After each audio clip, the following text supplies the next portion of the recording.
ఈ విధంగా వామనావతారాన్ని మనం తెలుసుకున్నాము. శ్రీ మహావిష్ణువు వామనావతారంలో బలి చక్రవర్తిని బంధించినటువంటి విషయాన్ని మనం తెలుసుకున్నాం. తర్వాత పరశురామావతారాన్ని గురించి తెలుసుకోబోతున్నాం. ఈ పరశురాముడు ఎలా జన్మించాడు, ఎవరు, ఎందుకుగా 21 రాజులను సంహరించాల్సి వచ్చింది, ఎందుకు ఆయన క్రోధంతో రాజులను ఇంతమందిని సంహరించాడు, ఎందుకు ఆ ద్వేషం రాజుల మీద అనేటువంటి విషయాన్నంతా కూడా మనం తెలుసుకోవడానికి ప్రయత్నిస్తున్నాము. ఇదే విషయాన్ని జనమేజయ మహారాజు వైశంపాయనుల వారిని అడిగితే వైశంపాయనుల వారు చెప్తున్నాడు, అసలు పరశురాముని యొక్క జన్మ వృత్తాంతం తెలుసుకోవాలి. ముందు ఒకసారి రాజులందరి యొక్క మదాన్ని అణచడానికిగా, ఎందుకు అనే తర్వాత తెలుస్తుంది మనకు, ఆ రాజులందరూ కూడా ఎక్కువ అహంకారంతో ఉన్నారు. దుష్ట శిక్షణ శిష్ట రక్షణార్థమే ఎప్పుడూ కూడా భగవంతుడు అవతరిస్తాడు. అకారణంగా కారణం లేకుండా ఆయన ఏం పుట్టాడు అని ఈ భూదేవి శ్రీ మహావిష్ణువును ప్రార్థించింది ఒకసారి. ఏమంటే, భూభారాన్నంతా తగ్గించి దుష్ట శిక్షణ శిష్ట రక్షణ చేయాల్సినటువంటిది రాజులు అన్నమాట. ఒకానొక సందర్భంలో ఈ రాజులే గర్వాంధులైపోయినారు. గర్వాంధులైపోయి పరిపాలన సక్రమంగా చేయకుండా భూమికే చాలా బాధ కలిగించే పరిస్థితి వచ్చిందనమాట. అప్పుడు భూదేవి శ్రీ మహావిష్ణువుతో మొరపెట్టుకుంటే, నేను ఆ రాజుల యొక్క గర్వాన్ని అనస్తాను, త్వరలోనే అవతరిస్తానని చెప్పాడు. చెప్పిన తర్వాత సమయం కోసం చూస్తూ ఉన్నాడు. ఇప్పుడు గాధి మహారాజు పరిపాలిస్తూ ఉన్నాడు. గాధి గొప్పవాడే, గొప్ప మహానుభావుడే. ఆ గాధి మహారాజు ఈ గాధి అనేటువంటి పేర్లు కలిగిన వాళ్ళు, జమదగ్ని అనే పేరు కలిగిన వాళ్ళు, విశ్వామిత్రుడు అనే పేరు కలిగిన వాళ్ళు ఇంకా కూడా చాలామంది ఉన్నారు. మనం ఏమంటే ఆ విశ్వామిత్రుడా, ఈ విశ్వామిత్రుడా, ఈ గాథ ఆ గాథ అనుకోవాల్సిన అవసరం లే.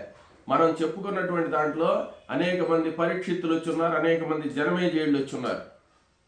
వాళ్ళు ఎవరు కాదు, ఈయన ప్రత్యేకంగా ఇప్పుడు పుట్టబోయేటువంటి విశ్వామిత్రుడు, ఇప్పుడు పుట్టబోయేటువంటి పరశురాముడు, వీళ్ళ అవతారాన్ని గురించి చెప్తున్నాం అన్నమాట. ఇక్కడ గాధి మహారాజు పరిపాలిస్తున్నాడు. ఆయన చాలా మహానుభావుడు.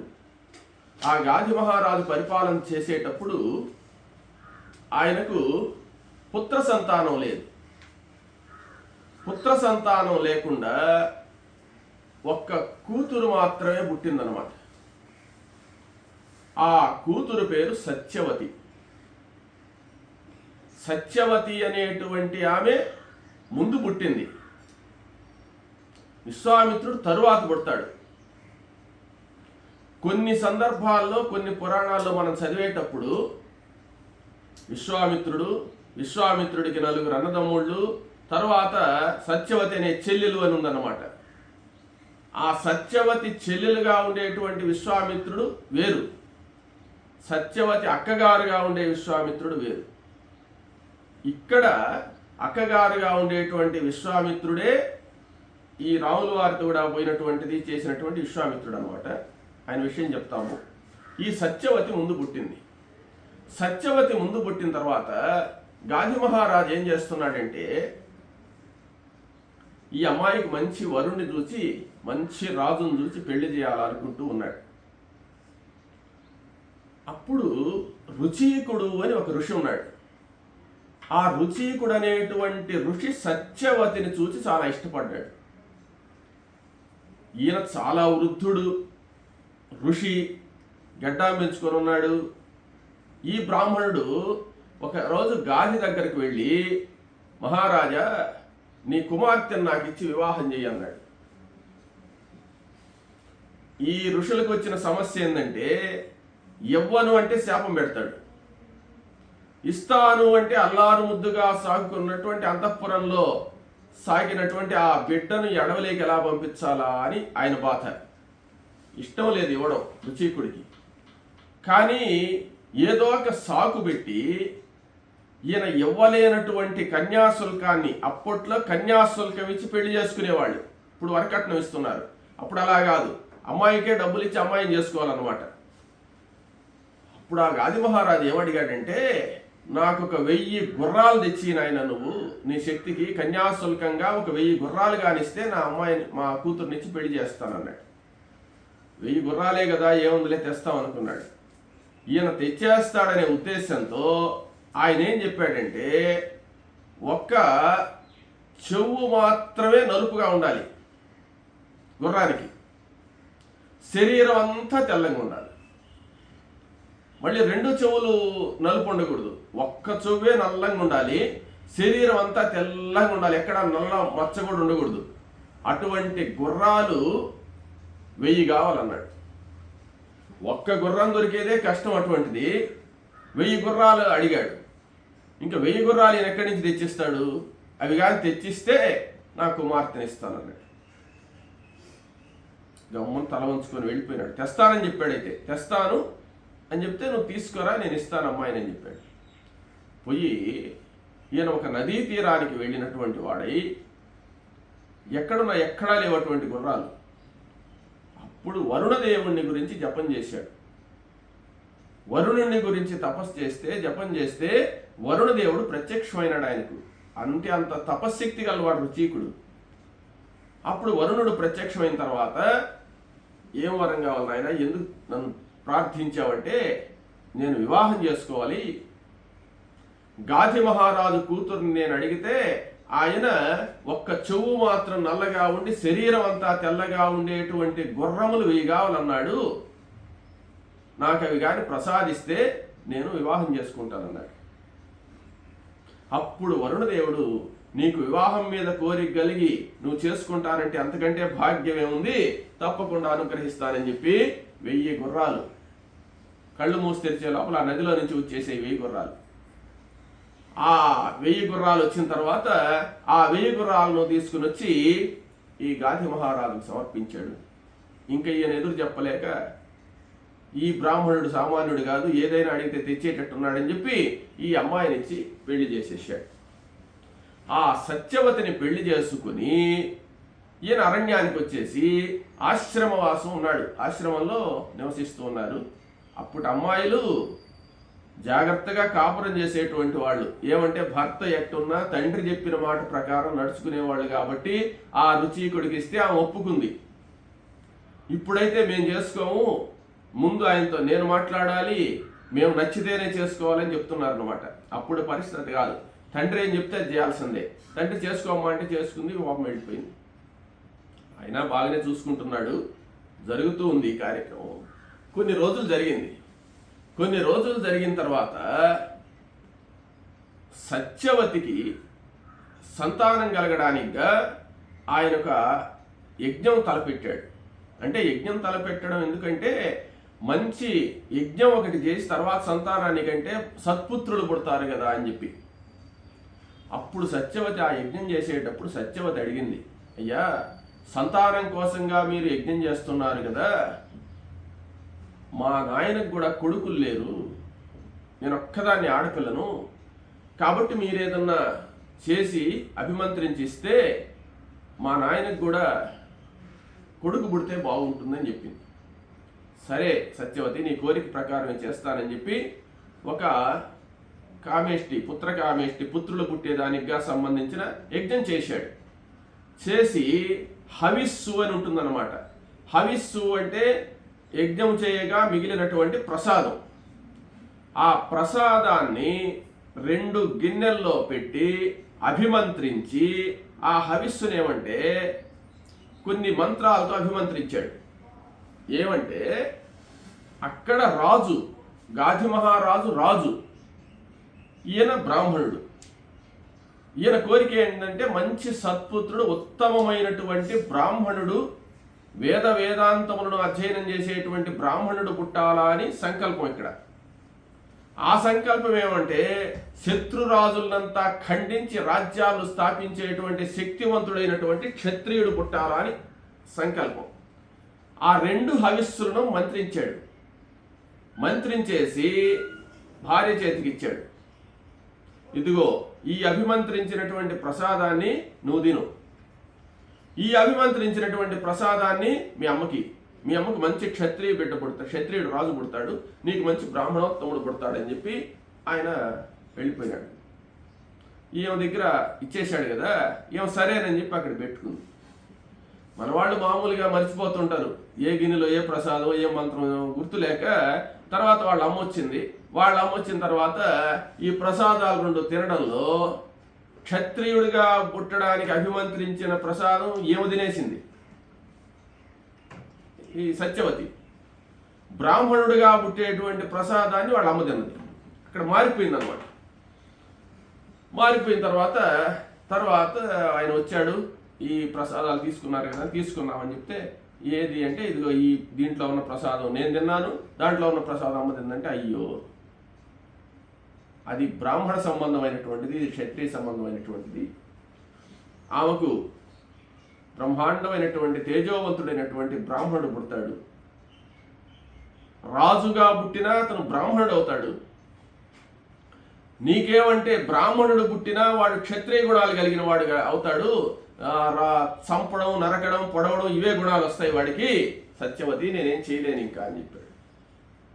అప్పుడు ఆమె పాదాలు, ఆ భర్త పాదాలు పట్టుకొని వేడుకొని, ఎట్లయినా సరే అటువంటి ఘోరమైనటువంటి హింసలు చేసి బిడ్డ పుడితే నేను తట్టుకోలేను, నాకంత శక్తి లేదు, కాబట్టి ఎలాగైనా నువ్వు సమర్థించు అంటే ఇది తప్పించుకునేదానికి లేదు. అయితే ఒక చిన్న అవకాశం ఉన్నది, నీకు మాత్రం బ్రాహ్మణోత్తముడైనటువంటి సద్గుణములు కలిగిన వేదాంతములు అభ్యసించిన కొడుకే పుడతాడు. అతనికి పుట్టే కొడుకు మాత్రం రాజగుణాలు కలిగిన వాడు పుడతాడు, అంటే నీకు మనవడు రాజగుణాలతో పుడతాడని చెప్పాడు అనమాట. ఒక అడ్జస్ట్మెంట్ చేశాడు దాన్ని. సరే అన్నది. సరే కొంతకాలానికి ఈమెకు జమదగ్ని అనేటువంటి ఆయన పుట్టాడు. జమదగ్ని మహానుభావుడు, సప్తఋషుల్లో కూడా ఒకడు అవుతాడు అనమాట. ఆ జమదగ్ని మహర్షి పుట్టిన తర్వాత వైభవంగా బారసాలు చేశారు. తర్వాత సంస్కారాలని చేసి ఉపనయనాలు, అధ్యయనం అన్నీ కూడా చేశాడు. బ్రహ్మాండంగా పెరిగి పెద్దవాడు అవుతున్నాడు. ఇక్కడ జమదగ్ని. అక్కడ విశ్వామిత్రుడు పుట్టాడు. అక్కడ పుట్టినటువంటి గాధికి విశ్వామిత్రుడు పుట్టాడు. విశ్వామిత్రుడు రాజు అన్నమాట. ఆయన ఇంకా గాది తర్వాత రాజ్య పరిపాలన అవన్నీ చేసుకుంటున్నాడు. ఆయన తర్వాత వశిష్ఠునితో విరోధం వచ్చి అక్కడ బ్రహ్మ తేజస్సే గొప్పదని చెప్పి తపస్సు చేసి బ్రహ్మర్షిగా మారతాడు. అదంతా వేరే విషయం, అది ఇప్పుడు ప్రస్తుతం మనకు అప్రస్తుతం. ఇక్కడ జమదగ్ని విషయం. జమదగ్ని పెద్దవాడైన తర్వాత ఆ వివాహ వయసు వచ్చిన తర్వాత రేణుక అనేటువంటి ఆమెను పెళ్లి చేసుకున్నాడు. రేణుక జమదగ్నులు సంసారం చేస్తూ ఉన్నారు.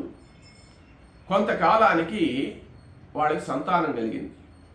సంతానం కలిగితే 5 కొడుకులు పుట్టారు వాళ్ళకు.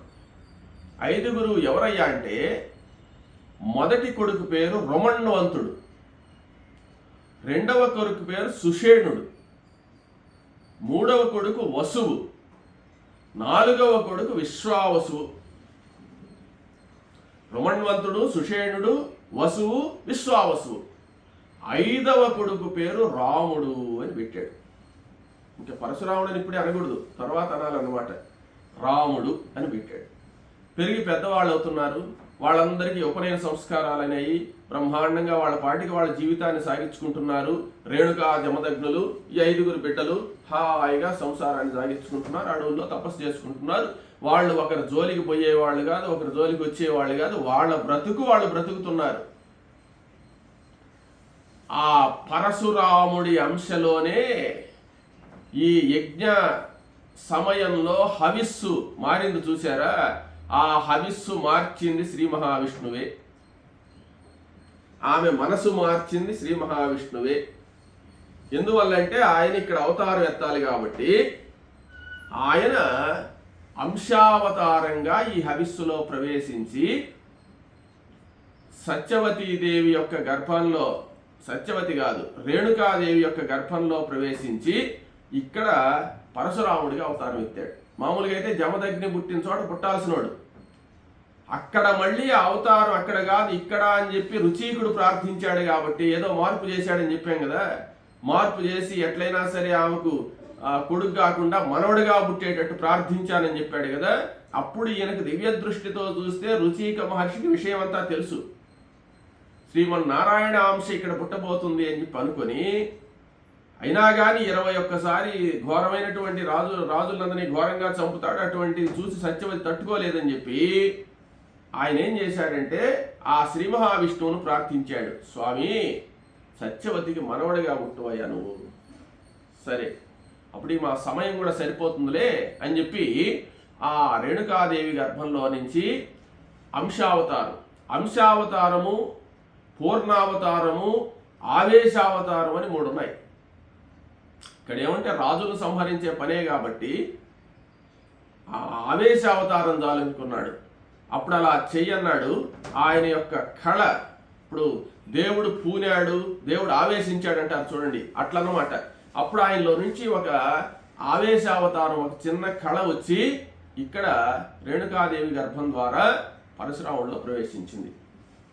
సరే, ఆయన శ్రీ మహావిష్ణువు యొక్క ఆవేశావతారం.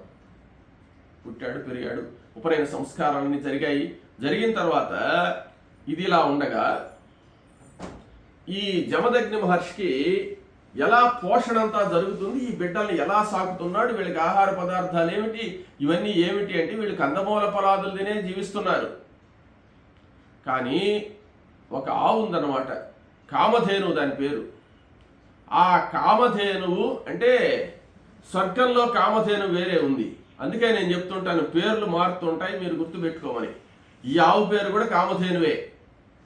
అక్కడ స్వర్గంలో ఉండేటువంటి కామధేనువు పేరు ఈ ఆవుకు పెట్టుకున్నాడు ఆయన. ఈ కామధేనువులో ఉండే గొప్పతనం ఎందుకు పెట్టుకున్నాడు ఆ పేరంటే, ఏం కావాలన్నా ఆవులో నుంచి వస్తాయి. వశిష్ఠ మహర్షి దగ్గర కూడా ఒక ఆవు ఉంది, ఆవులో నుంచి కూడా అన్నీ ఉత్పత్తి అవుతాయి. ఇక్కడ ఈయన ఏది కోరుకున్నా ఆవు ఇస్తుందన్నమాట. అటువంటి కామధేను ఉంది దగ్గర. దాని ద్వారా వచ్చేటువంటి సంపత్తో ఈయన సంసారం నెట్టుకొని పోతున్నాడు, జరిగిపోతుంది. అప్పుడు మాహిష్మతీపురాన్ని రాజధానిగా చేసుకుని ఈ కార్తవీర్యార్జునుడు పరిపాలిస్తున్నాడు. అప్పుడు ఐహయ వంశంలో పుట్టినటువంటి కార్తవీర్యార్జునుడు. ఆయన గొప్ప దత్తాత్రేయ భక్తుడు. దత్తాత్రేయ ఉపాసన చేసి తాను 1000 చేతులు కలిగేటట్టు ఐశ్వర్యమంతా, అపరిమితమైనటువంటి ఐశ్వర్యం కలిగేటట్టు కొన్ని అనుకూలమైనటువంటి శక్తులు ఆయన ఏదంటే అది జరుగుతుందన్నమాట. అటువంటి శక్తులు కొన్ని సంపాదించుకున్నాడు దత్తాత్రేయుని వల్ల. ఇప్పుడు హిరణ్యకశిపుడు కూడా బ్రహ్మదేవుడిని ప్రార్థించి తపస్సు చేసుకున్నాడే, అట్లా ఈ కార్తవీర్యార్జునుడు కూడా అటువంటి వరాలు పొందున్నాడు అనమాట దత్తాత్రేయుని వల్ల. అందువల్ల మనం ఈ కార్తవీర్యార్జునుడి మంత్రం కూడా చెప్పుకొని ఉన్నాం. అంత శక్తివంతుడు అనమాట ఆయన పరిపాలన సాగుతుంది. ఆయన పరిపాలన సాగే సందర్భంలో రావణాసురుడు కూడా పరిపాలిస్తున్నాడు. రావణాసురుడు అంటే కొన్ని 50 లక్షల సంవత్సరాలు పరిపాలించాడు ఆయన రాజ్యాన్ని. చిన్నోడు కాదు. రాములు వారు అసలు పుట్ల, రాములు వారి తాతలతో కూడా యుద్ధం చేస్తున్నాడు ఆయన.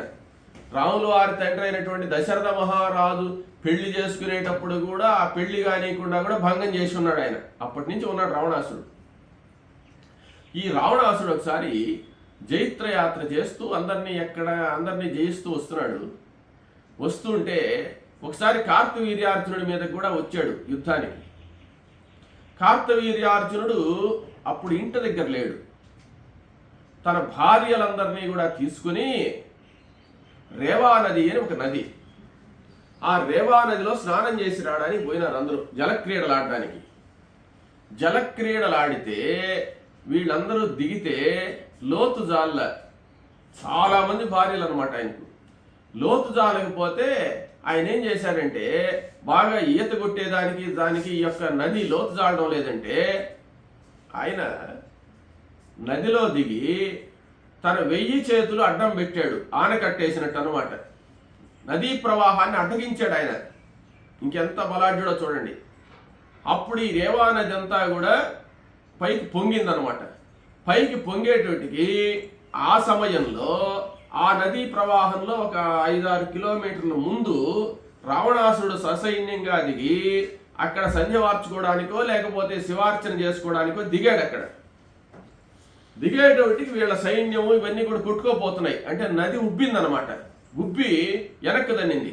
వెనక్కి దన్నేటోటికి వాళ్ళ యొక్క పరివారాలన్నీ కూడా ఈ నదీ ప్రవాహం పైకి వచ్చేస్తుంటే వెనక్కి బరిగిస్తున్నారనమాట. ఆ విధంగా రావణాసుడికి భంగం కలిగింది. అక్కడ భంగం కలిగేటోటికి ఎందుకని యొక్క రేవా నది ఈ విధంగా ఉబ్బిందని చెప్పి చూస్తే క్రిందకు వచ్చేటోటికి కార్తవీర్యార్జునుడు చేతులు అడ్డం పెట్టేసి ఉన్నాడు.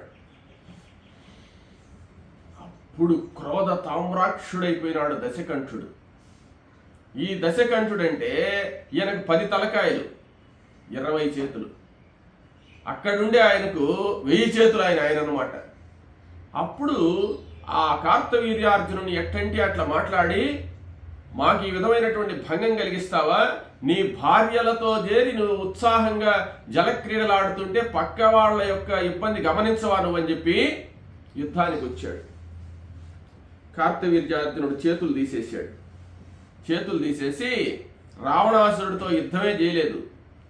నేరుగా వచ్చి ఏందిరా కూస్తున్నావు అని చెప్పి జుట్టు పట్టుకున్నట్ట. జుట్టు పట్టుకొని గరగర దిప్పి నేలకేసి కొట్టాడు రావణాసురుడిని. కాళ్ళతో తన్నాడు, బంధించేశాడు.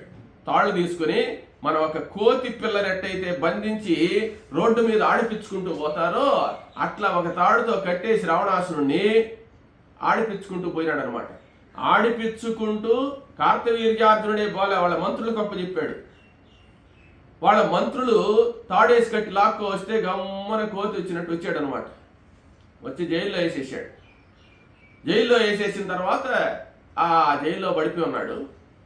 తర్వాత కశ్యప ప్రజాపతి మొదలైనటువంటి వాళ్ళందరూ ఈ రావణాసుడు ఎట్టబోయినారా అని అనుకుంటే పోతే పోయినాడు లేని గమ్మునున్నారు వాళ్ళు.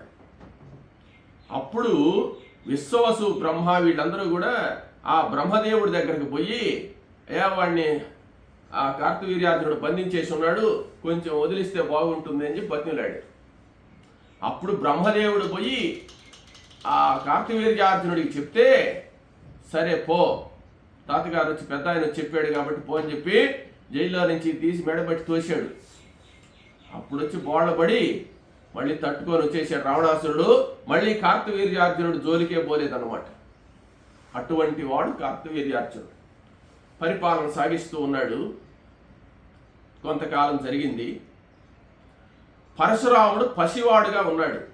అంటే పెద్ద వయసు కూడా లేదు, ఒక 20-25 సంవత్సరాల వయసు ఉంటుందంతే. అప్పుడు ఈయన ఏం చేశాడంటే వేటకు పోవాలి అనుకున్నాడు కార్తవీర్యార్జునుడు. సపరివారుడై సైన్యాన్ని అంతా తీసుకుని వేటకు బయలుదేరాడు. వేటకు బయలుదేరి వేటాడాడు, అంతా అయిపోయింది. విపరీతమైన ఆకలి అయిపోతుంది ఆయన. సరే ఈ పరిసరాల్లో ఏముందని చెప్పి చూసుకుని, అంటే ఆయనతో కూడా అన్ని పదార్థాలు వచ్చున్నాయి. ఆయనకి ఎందుకో దైవ నిర్ణయం ప్రకారం ఆకలి అవుతుందన్నమాట. పోయి జమదగ్ని యొక్క ఆశ్రమానికి వచ్చాడు. జమదగ్ని మహర్షి బాగా తెలుసు ఆయన.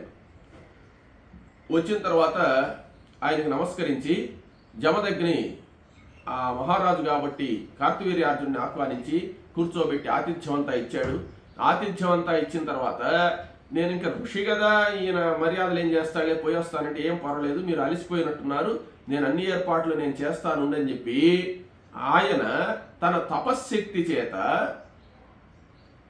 కార్తవీర్యార్జునుడు వాళ్ళు ఉండేదానికంతా కూడా వసతులు కల్పించాడు. ముందు వసతులు అంటే ఆ నగరాలు, ఒక నగరం మాదిరి నిర్మించాడు అనమాట. అది ఆయన తపశ్శక్తి వల్ల అప్పటికప్పుడు ఏర్పడిపోయింది. ఈయన ఉండేదానికి వసతి, అన్ని వసతులన్నీ ఏర్పడ్డాయి. తర్వాత కామధేనువును ప్రార్థించాడు. కామధేనువులో నుంచి అనేక మంది సైనికులు, అనేక అన్నపానీయాలు అన్నీ కూడా ఉత్పత్తి అయిపోయినాయి. వీళ్ళు కార్తవీర్యార్జునుడు కూర్చొని ఉన్నాడు, వాళ్ళ సైన్యం అంతా ఉంది, వాళ్ళకి నగరాలు ఏర్పాటు చేశారు, వాళ్ళకి భోజనాలు ఏర్పాటు చేశారు, అన్ని విధాలా వడ్డించే వాళ్ళు ఉన్నారు. వాళ్ళకి సంబంధించినటువంటి అన్ని రకాలైనటువంటి సుఖాలు చూపించాడు. ఆతిథ్యం ఇస్తున్నాడు అన్నమాట. రాజుగారికి ఆతిథ్యం ఇస్తున్నాడు ఈ బ్రాహ్మణోత్తముడు. అన్నీ చూశాడు. ఈ ఆతిథ్యం అంతా ఇంత ఇచ్చాడంటే ఎంత తపశ్శక్తి సంపన్నుడు జమదగ్ని. దీనికంతా కారణం ఆయన కాదు, ఆయన దగ్గరుండే ఆవు. కాబట్టి మంత్రులతో చెప్పాడు, ఏం అవసరం లేదు, ఇటువంటి ఆవు కావాలి మనకు, మన దగ్గర ఎన్ని ఆవులున్నా వృధాయేను, ఇటువంటి ఆవు కదా కావాలి. కాబట్టి మంత్రులతో ఏం చెప్పాడంటే ఆవును తోలుకు వచ్చిండి అన్నాడు. ఆయన ఉద్దేశం ఏంటంటే జమదగ్ని అసలు అడగలేదు. ఎందుకు అడగలేదంటే రాజ్యం అంతా నాదే కదా, రాజ్యంలో ఉండే ప్రతి వస్తువు నాదే కదా, వీళ్ళేంది అడిగేదని చెప్పి మంత్రులతో ఆవును తోలుకు వచ్చేయమన్నాడు. వాళ్ళు ఆవును తోలుకొని బయలుదేరారు. దూడని ఇక్కడే వదిలేశారు, ఆవును మాత్రమే తోలుకోపోతున్నారు. అప్పుడు ఆ కామధేను కన్నీళ్లు పెట్టుకుని నా దూడను నన్ను వేరు చేయబాకండి అని బాధపడుతుందట. బాధపడ్డా వీళ్ళకి ఏం అర్థమవుతుంది, ఆ గోవు యొక్క ప్రేమ వీళ్ళకి ఏం తెలుసు. బలవంతంగా లాక్కుని వెళ్ళిపోయినారు. కామధేను లాక్కుని ఈ ససైన్యుడై మాహిష్మతీపురానికి వెళ్ళిపోయినాడు. వాళ్ళట బయలుదేరి వెళ్ళగానే ఆ సందర్భంలో పరశురాముడు వాళ్ళు లేరు. ఇక్కడ పరశురాముడు వాళ్ళ అన్నల తమ్ముళ్ళు ఎవరూ లేరు, వాళ్ళందరూ అడవికి పోయి ఉన్నారన్నమాట. జమదగ్ని మాత్రమే ఉన్నాడు. అప్పుడు పరశురాముడు వాళ్ళు వచ్చారు. వచ్చేటప్పటికి ఈ రేణుకాదేవి జమదగ్ని వీళ్ళు బాధపడుతున్నారు, ఆవుని తోలుకుని వెళ్ళారు వాళ్ళు. అప్పుడు పరశురాముడు వాళ్ళ తండ్రి గారిని అడిగాడు, ఏం నాన్న ఏం జరిగింది అంటే, ఈ విధంగా ఆ కార్తవీర్యార్జునుడు వచ్చాడు నాయన, మన ఇంటికి వచ్చిన తర్వాత ఆతిథ్యం ఇచ్చాను, భోజనం పెట్టించాను, అన్నీ చేశాను. మన కామధేనువుని చూసి ఈర్ష్యపడి మన కామధేనువుని బలవంతంగా నాతో చెప్పకుండానే తీసుకెళ్ళాడు అని చెప్పాడు. అప్పుడు క్రోధ తామ్రాక్షుడైనటువంటి పరశురాముడు తానేం చేశాడంటే ధనుర్బాణాలు తీసుకున్నాడు, కవచాన్ని ధరించాడు. కవచాన్ని ధరించి గండ్రగొడ్డలు తీసుకున్నాడు. సరే, యుద్ధానికి సంబంధించిన ఆయుధాలన్నీ ధరిస్తూ విశేషం ఏంటంటే జింక చర్మాన్ని ధరించాడు. ఇక్కడ మనం విశేషంగా చెప్పుకోవాల్సిన విషయం, ప్రత్యేకంగా దాని గురించి విషయం రాశాడు అనమాట. జింక చర్మాన్ని మామూలుగా కట్టుకుంటుంటారు బ్రాహ్మణులు, కానీ ప్రత్యేకంగా విశేషంగా ఆ జింక చర్మానికి నమస్కారం చేసి జింక చర్మాన్ని ధరించాడు. ఎందుకో తెలుసా, కార్తవీర్యార్జునుడు మహాబల పరాక్రమ సంపన్నుడు, మంత్ర తంత్రాలన్నీ కూడా ప్రయోగాలు చేయగలిసినటువంటి వ్యక్తి. ఆయన నామాన్ని స్మరిస్తే, ఆయన మంత్రాన్ని, ఆయన నామం అనే మంత్రాన్ని స్మరిస్తేనే సకల కోరికలు తీరిపోయేట్టు ఉన్నాయంటే ఆయన ఎంత మంత్ర విధుడో కదా, దత్తాత్రేయ అనుగ్రహం సంపాదించిన వాడు కదా. అటువంటి వాడు ప్రయోగించినటువంటి ప్రయోగాలన్నీ నిష్ప్రయోజనం అయిపోవాలంటే మన దగ్గర జింక చర్మం ఉండాలి. జింక చర్మం ధరించిన వాడి మీద నువ్వు ఏ ప్రయోగం చేసినా అది పనిచేయదు అని మనం తెలుసుకున్నాం.